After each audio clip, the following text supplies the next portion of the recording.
안녕하세요. 절대갑TV의 명품 PD 한PD입니다. 대한민국의 지금 최고의 문제는 크게 보면 두 가지죠. 젊은이들이 아이를 안 낳는다. 인구가 소멸되고 있다.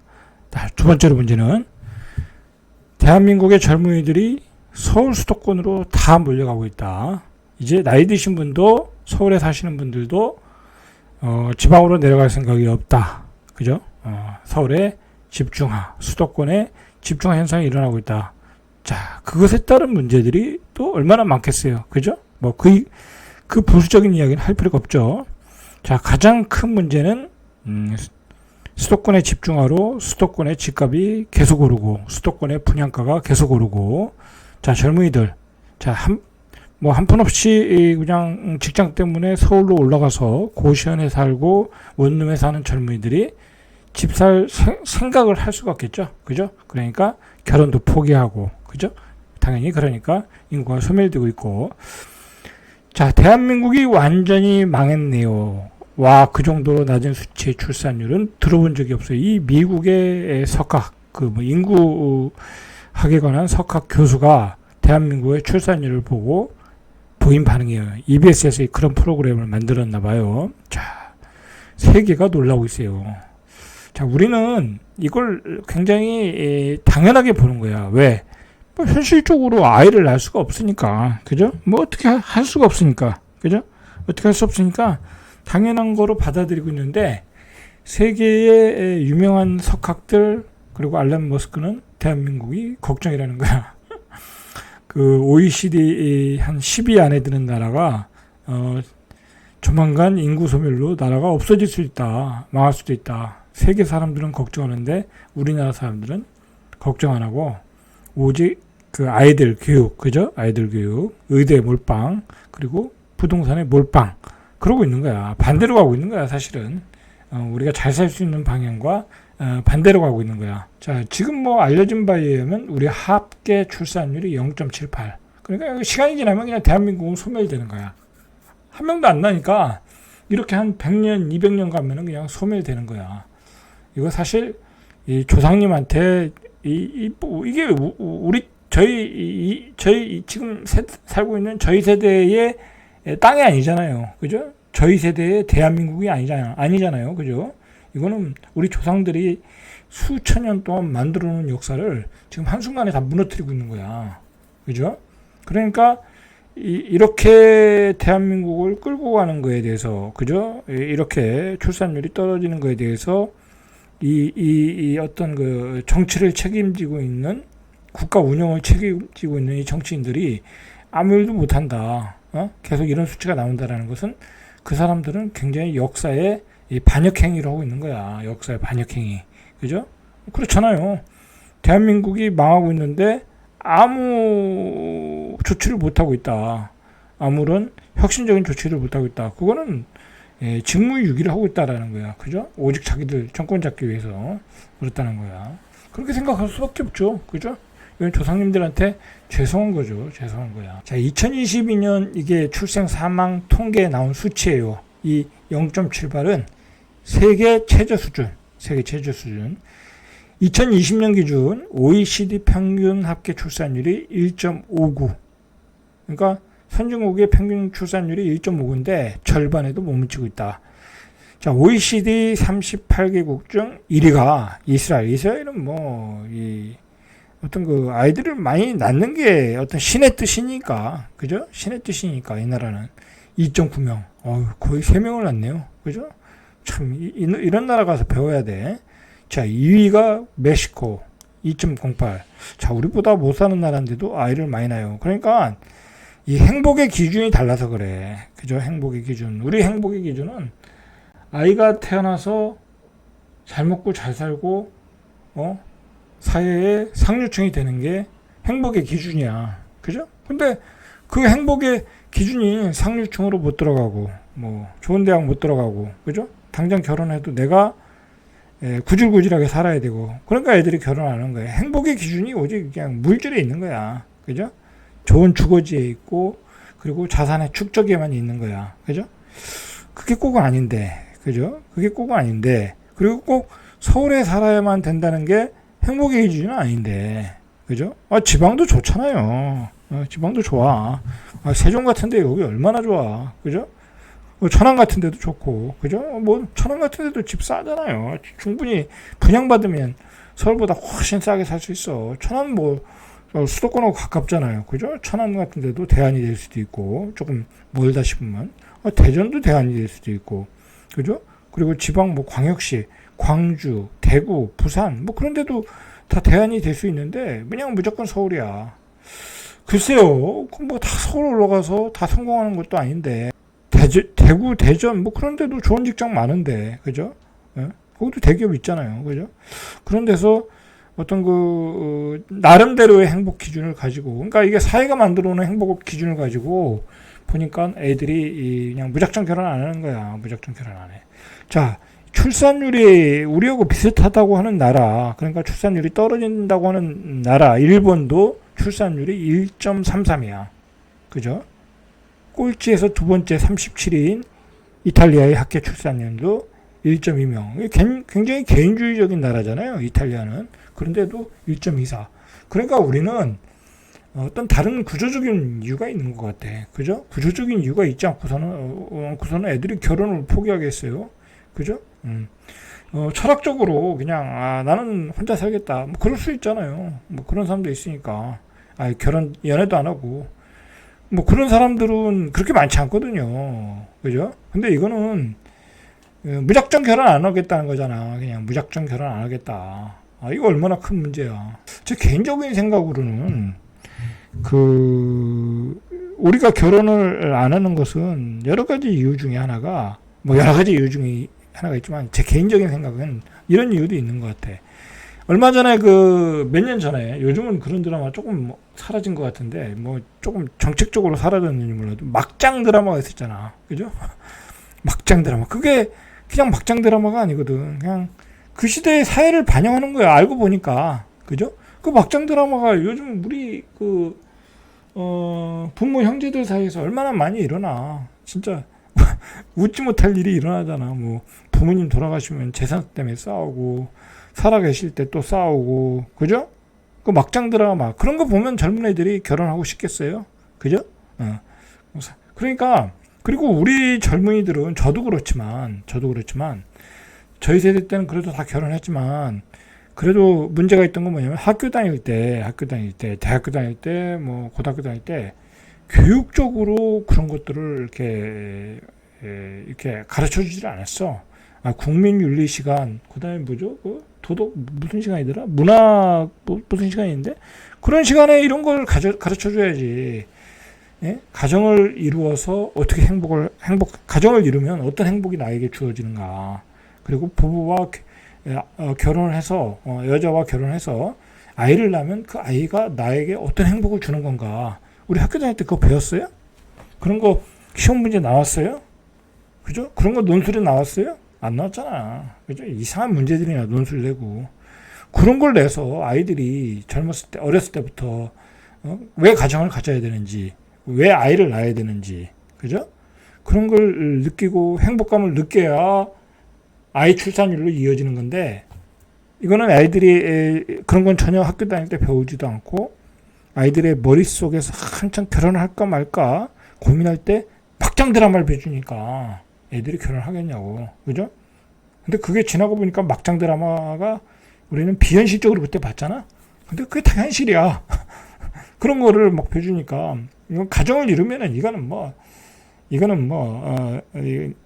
나의 행복이 다 깨지는구나. 그렇게 나타난 거 아니에요. 자, 한국은 2007년, 2012년 꼴찌에서 두 번째를 차지한 것을 빼고, 그러니까 2007년과 12년은 꼴찌에서 두 번째라는 얘기고, 2004년도부터 2016년, 그러니까 16년째 출산율 꼴찌를 이루고 있다. 출산율. 여러분, 요거 잘 봐야 돼. 2004년부터 2016년까지 출산율 꼴찌래. 자, 이게 어떤 시기예요? 집값이 폭등한 시기야. 그리고 서울 수도권으로 젊은 아이들이 몰려올 때, 서울 수도권에 젊은이들을 몰아놓고 원룸에 살고, 그죠? 그 다음에 고시원에 살고, 이제 주거 환경이 안 좋잖아요. 원룸에 살면 또 좋은데 사나, 그죠? 돈이 없으니까 저기 또 외곽에 가서 예를 들어 이제 신림동이나 뭐 구로 뭐 그런 데 살 거 아니야. 강남에는 못 살잖아. 비싸니까. 근데 요즘 같이 막 신림동에서 살인사건 나오고 그러니까 그것도 살 수 있겠어요? 그죠? 아, 내 자식이 살면 난 이사 가라고 그러겠어. 그 동네, 그런 동네 살면. 그거 불안하잖아. 그리고 그런 무차별적인 범죄 행위가 공적인 영역에서 꼭 일어나더라고. 그죠? 뭐 어떤 은밀한 지역에서 골목이나 뭐, 그죠? 그런 데서 일어나는 게 아니라 그냥 공원, 그죠? 역세권, 뭐 그런, 그런 공공장소에서 일어난다는 거는 뭐 무방비 상태란 얘기야. 그죠? 그런 만큼 이게 주거 환경이 최악이 됐다. 결혼할 수가 없는 분위기로 가고 있다. 자, 불과 6년 전만 해도 6년 전에 40만 명이야. 그러니까 뭐 한 20년 전만 우리 때는 100만 명이 넘었잖아요. 그러니까 6년 전도 40만 명이니까 지금은 24만 명이래. 그러니까 반토막 난 거죠. 그럼 한 또 10년 후에는 아이고 생각하기도 싫으네요. 그죠? 한 15만 낳겠네. 여러분 15만 나면 이제 직장에서 일할 사람도 없고 뭐 공장은 당연히 없는 거고 주방에서 서빙할 사람도 없고 집을 설계할 사람도 없어. 야 소멸이야. 이거 대책을 마련해야지. 이거 대책을 마련해야 된다니까. 근데 무슨 무슨 위원장이 있겠지. 뭐 저기 국무총리 산하에. 근데 뭐 나오는 얘기가 뭐 있냐고. 아 그 저기 있었네. 그 저기 나경원 의원이 했던 거. 그죠? 뭐 했다가 뭐 이상한 소리 해가지고 또 그 윤석열 대통령한테 잘렸잖아. 그죠? 그러고 나서 누가 그 다음에 위원장 됐는지 나오지도 않네. 그죠? 관심이 없다는 얘기야. 이 정치인들은. 대한민국이 망하든 말든 관심이 없다. 다음 정권에 내가 정권을 잡으면 된다. 이 사람들이 관심 있는 건 뭐냐면 어차피 인구는 소멸되니까 이제 뭐 외국에서 수입해 오겠다라는 거잖아. 그제? 뭐 그거밖에 더 있어? 외국에서 수입해서. 그러면 한 3, 40년 후에는 대한민국의 10% 20%는 외국인이란 얘기야. 에? 이제 다민족 국가가 되는 거예요. 참 이거 골치 아프게 됐어요. 자, 한국을 인구 소멸 1호 국가로 전망한 인구학자 역시 이대로라면 한국은 2750년, 그죠? 우리가 알 바 아니지만 그래도 조상한테 죄를 짓고 가는 거잖아. 국가가 소멸한다는 거야. 일본은 우리보다 좀 낫네. 3000년까지. 자, 이렇게 한국의 저출산 문제를 걱정하고 있다라는 거야. 자, 이게 또 재밌는 얘기를 했어요. 이 데이비드 콜만 옥스퍼드 명예교수는 5월 달에 한국에 방한해서 이런 얘기를 했어요. 기후변화와 자원 부족으로 거주 지역이 줄어들고 있기 때문에 장기적으로는 또 맞대. 인구 감소가. 그럼 우리는 앞서가고 있다는 얘기잖아요. 그죠? 그러니까 참 이거 애매한 거야. 장기적으로는 거주 지역이 줄어든다는 얘기가 우리가 한번 의미심장하게 들어야 돼. 그죠? 이제 사람이 살 곳은 한정돼 있다라는 거야. 기후변화 때문에.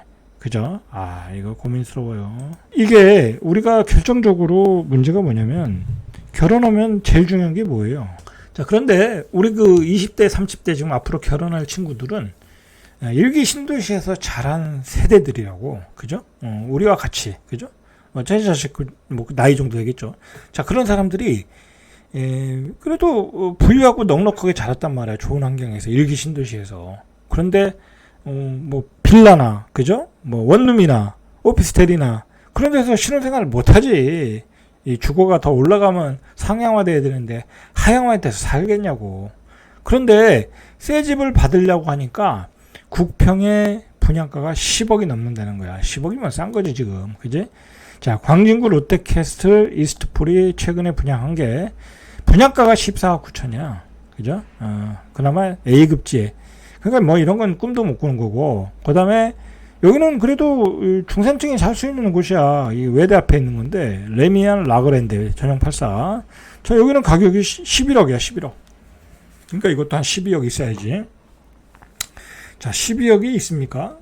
지금 갓 취업하는 애들한테 부모가 도와줄 수 있겠어요? 12억을? 못 도와주죠. 그죠? 못 도와주죠. 근데 광명시는 또 한 12억 7천이네. 이 미친 가격이지. 도대체 이 가격이 왜 나오는지 모르겠어. 평당 1,000만원 건설비 책정해도 3억 4천이고 도대체 땅값이 얼마냐고. 한 10평 들어가도. 그죠? 땅값이 뭐 5천만원씩 넣나? 말도 안 되는 거죠. 그죠? 말도 안 되는 거야. 자, 뭐 이 정도 되니까 아이들이 다 꿈을 포기할 수밖에 없지. 뭐 이건 뭐 포기하지. 이거 어떻게 사냐고. 살벌해졌어요. 그러니까 아이들이 결혼 안 하는 거야. 결혼. 그죠? 야, 평생 결혼해서 애를 낳고 애 낳아서 육아 비용이 다 쓰고 나머지는 집값을 갚는 데 쓴다. 그냥 집값 갚다가 평생 죽는다. 요즘 아이들의 취향이 안 맞죠. 그죠? 요즘 아이들이 굉장히 줄글지도 알고, 그죠? 인조 라이프 스타일인데, 그리고 이제 소비력도 좋고 그런데, 집 한 채 사가지고 평생을 노예처럼 산다. 그러니까 결혼 안 하지. 그죠? 그러니까 결혼 안 하는 거야.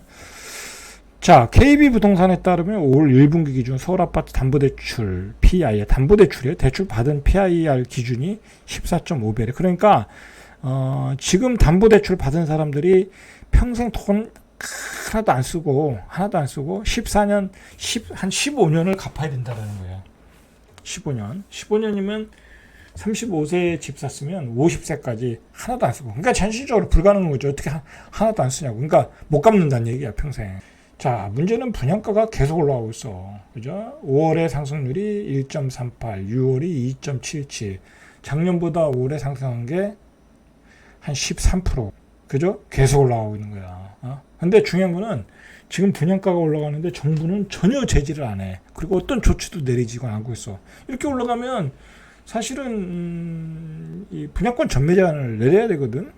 그죠? 근데 아무런 조치도 안 내려. 막 오히려 지금 은행들은 또 뭐 50년 만기 대출 상품 내놔서 또 대출을 또 촉진하고 집사라고. 왜냐면 은행들은 우리가 집을 안 사면 대출이 안 나가잖아. 그럼 돈을 못 벌잖아. 그러니까 돈을 굴리려고 별 희한한 상품 만들고. 이제 한 100년짜리도 나오겠어. 그죠? 100년짜리. 자, 이런 상황이다. 그러니까 어떤 현상이 나타나냐면 고분양가의 국민 평형보다 옛날 그러니까 이제 평소에는 이제 국민 평형. 그죠? 자꾸 평수 개념이 넓어지는데 오히려 서울은 작아지고 있다는 거예요. 작은 중소형 평형으로 돌고 있다. 왜냐하면 돈이 없으니까. 이 중소형 평형은 그나마 싸잖아, 가격이. 이 큰 평수보다. 그래서 부동산 114 데이터를 분석해 보니까 지난 7월 기존 서울의 전용 60제곱미터 이하 1순위 평균 경쟁률이 한 13대 1. 그런데 전용 60제곱부터 85제곱미터의 경쟁률은 7.2대 1. 그죠? 낮은 평수로 몰려가고 있다라는 거야. 낮은 평수. 그리고 분양가도 보니까 낮은 평수는 싸다고. 자, 분양가도 예를 들어서 5구제곱미터는 지금 나오는 게 한 8억 5천에서 한 뭐 9억 9천 그 정도잖아. 그죠? 근데 지금 큰 평수는 한 2, 3억 주잖아. 그죠? 그러니까 낮은 평수로 가고 있다라는 거야. 자, 그리고 사람들이 청약 통장을 해약하고 있는 거야. 뭐 여러 가지 이유도 있지만 뭐 금리가 작다고 뭐 해약하는 이유도 있지만 중요한 거는 가지고 있을 필요가 없다라는 거지. 그죠? 매달 6만 명씩 빠져나가고 있다라는 거야. 이거 큰 문제죠. 그죠? 뭐 그렇잖아요. 가지고 있어봤자 뭐 분양을 못 받을 바에는 그냥 빠져나가겠다. 자, 이제 대안을 찾아야죠. 대안은 상기 신도시 분양가 상한제 지역밖에 없다. 그죠? 그런 지역에서 우리가 대안을 찾고 그런 지역에서 분양을 받고 살 계획을 짜야 된다라는 거죠. 자, 이상 절대값 튜브의 명품 PD 한 PD였습니다.